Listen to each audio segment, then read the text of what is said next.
नमस्कार, मेरा नाम रितेश है। इस वक्त आप न्यूज भारत देख रहे हैं। देखिए, वह 24 का लोकसभा चुनाव है और सभी प्रत्याशी जनता के बीच जा रहे हैं। मैं इस वक्त झारखंड की बात कर लूं तो पिछले बार बीजेपी ने 14 में से 12 सीटों पर जीत हासिल की थी और इस बार बीजेपी पूरा दावा ये दे रही है कि इस बार पूरे देश में 400 पार होगा।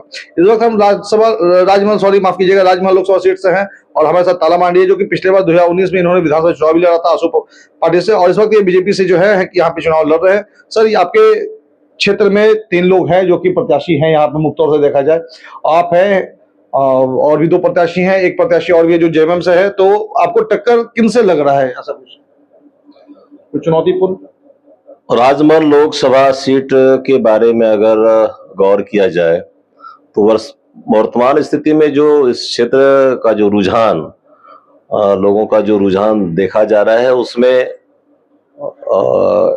खास करके ये जो नए झारखंड मुक्ति मोर्चा से जो निर्दलीय प्रत्याशी के रूप में लोबिन जी आए हुए हैं, ऐसा लग रहा है कि विजय जी से ज्यादा पॉपुलर हो रहे हैं और भारतीय जनता पार्टी को विजय जी से नहीं बल्कि अपने लोबिन हेम्ब्रम जी निर्दलीय कैंडिडेट जो हैं कैंची छाप के, उनसे हम सबों को मुकाबला करना पड़ेगा।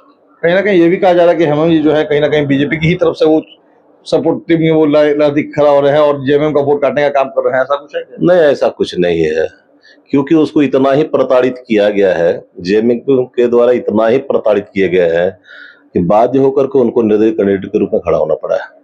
14 में 12 था पिछले बार, इस बार कितना आएगी बीजेपी? देखिए, हम लोग तो इसी उम्मीद पर चल रहे हैं कि हम लोग 14 में 14 हैं। 400 पार के बाद जो विपक्ष आरोप लगा रहा है कि संविधान बदल दिया जाएगा, बीजेपी संविधान बदलेगी, इसमें कितना सच्चाई है?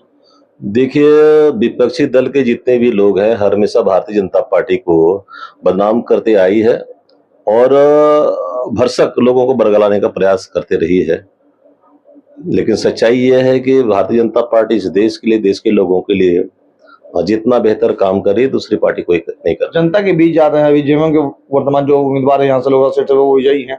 अब जनता के बीच जा रहे, कितनी समस्या जनता आपसे रूबरू हो रही है? मैं जहां जहां गया हूं लोगों से पूछता हूं कि भाई, आपने जिसको 2 बार मौका दिया, विजय हांसदा जी को, आप लोगों के बीच में कभी आए कि नहीं 10 वर्षों में? तो लोगों ने कहा कि बहुत से जगहों पे, मैं खास करके ट्राइबल बेल्ट में गया हूं, तो लोगों ने बताया कि आज तक हम लोग उसका चेहरा भी नहीं देखे हैं। और जिस तरह की हम लोगों के बीच में समस्याएं हैं, उन समस्याओं को देखने के लिए, उसको समझने के लिए, उन समस्याओं का समाधान करने के लिए कभी उन्होंने कोई प्रयास नहीं किया है। वर्तमान सांसद है, उनकी भी सदस्यता कहीं ना कहीं आलमगीर आलम से जोड़ी जा रही है, कितनी सच्चाई इसमें? खैर, इस पर तो मुझे कुछ कहना उचित नहीं होगा, क्योंकि इस पर लोग अनुसंधान करेंगे सच्चाई इसमें क्या है नहीं है। जो दिख रहा है वो हम सभी लोग देख रहे हैं, सभी लोग इस चीज को समझने का भरसक प्रयास कर रहे हैं। लेकिन इतना तो है कि जनहित से ही लोगों को कोई मतलब नहीं है, अपना हित ही सर्वोपरि मान करके लोग चल रहे हैं।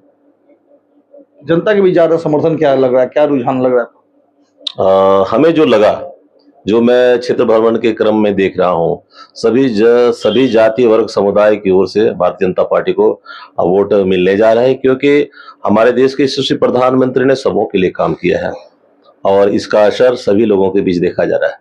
हेमंत सोरेन की जो भाभी हैं आपके दल में आके मिल चुकी है, उन्हें भी टिकट दिया गया है दूंगा से, इसके लिए क्या कुछ कहेंगे? उनको निष्कासित कर दिया गया है। देखिए, सबसे बड़ी बात तो शुरुआत के दिनों में मैं भी झारखंड मुक्ति मोर्चा से रहा हूं, क्योंकि शुरुआती दिन में झारखंड राज्य अलग करने का आंदोलन अगर किसी ने शुरुआत किया था 80 के दशक में, तो शिबू सोरेन जी ने किया था। और तब सभी आदिवासी लोग मैक्सिमम झारखंड मुक्ति मोर्चा से जुड़ गए थे।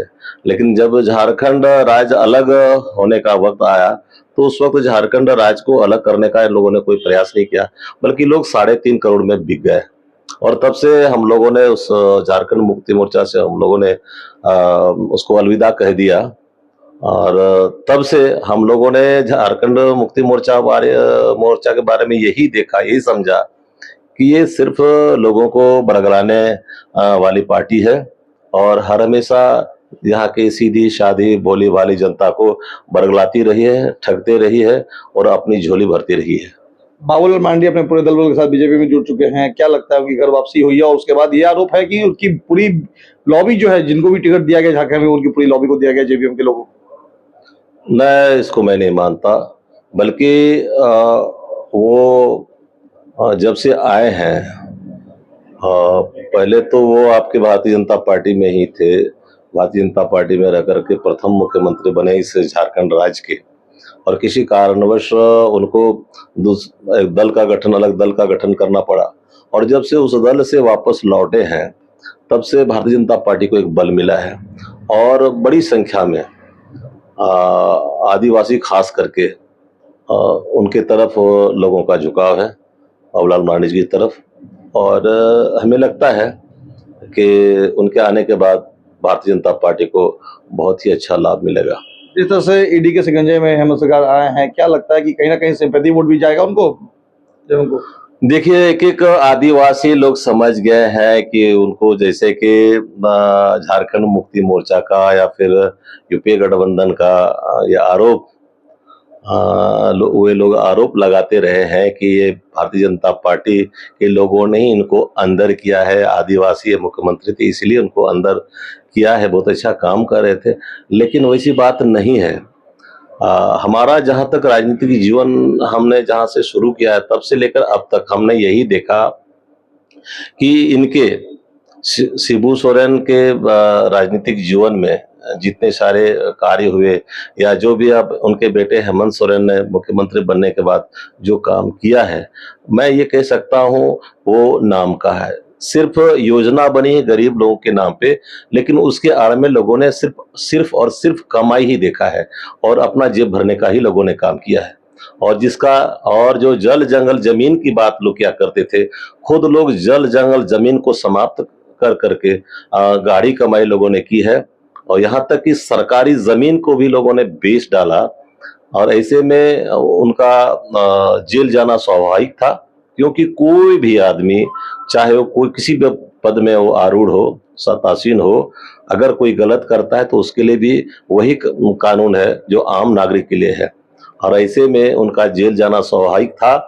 और मैं तो समझता हूँ जितनी बातें छन करके आई है कि उनके लोगों के द्वारा कितनी गलतियां की गई हैं, अगर एक तरफ से खंगाला जाए तो हमको लगता है कि पूरे झारखंड के, क्या मतलब पूरे भारतवर्ष के विश्व के लोग भी ये कह सकते हैं कि इस तरह का घोटाला और घपला कभी किसी भी समय में नहीं हुआ है।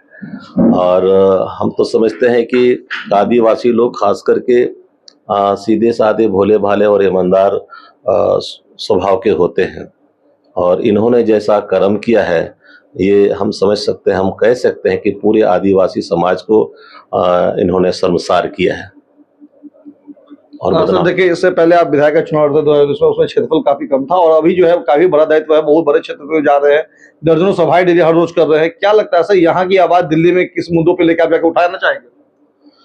देखिए, यहाँ सबसे बड़ी समस्या हमने जो देखा है इस क्षेत्र में, स्वच्छ पेयजल का अभाव है।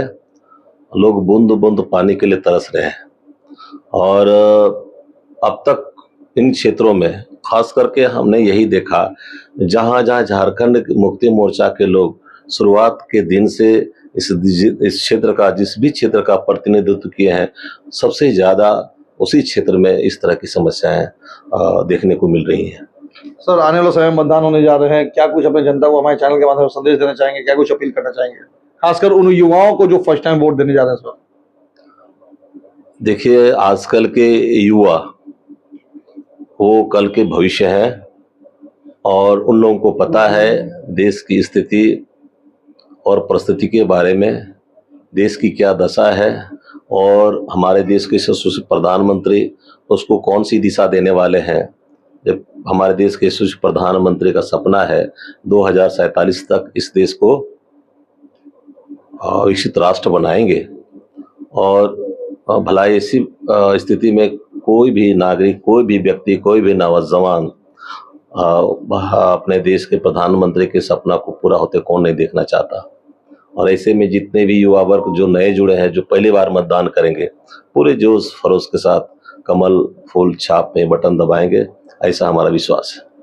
तो आपने सुना ये थे तालाबनी, जो कि राजमहल लोकसभा सीट से बीजेपी प्रत्याशी हैं, चुनाव लड़ रहे हैं, जनता के बीच जा रहे हैं। जनता का भी काफी जिन्हें समर्थन मिल रहा है और मैं ये इनसे भी शुभकामना मेरी है सर कि आप भी जीत के यहाँ से संसद भवन पहुंचे और जनता की यहाँ तमाम समस्याओं को लेकर के दिल्ली तक आवाज उठाए। फिलहाल से तमाम खबरों के बने हुए मैं तेजपाल न्यूज़।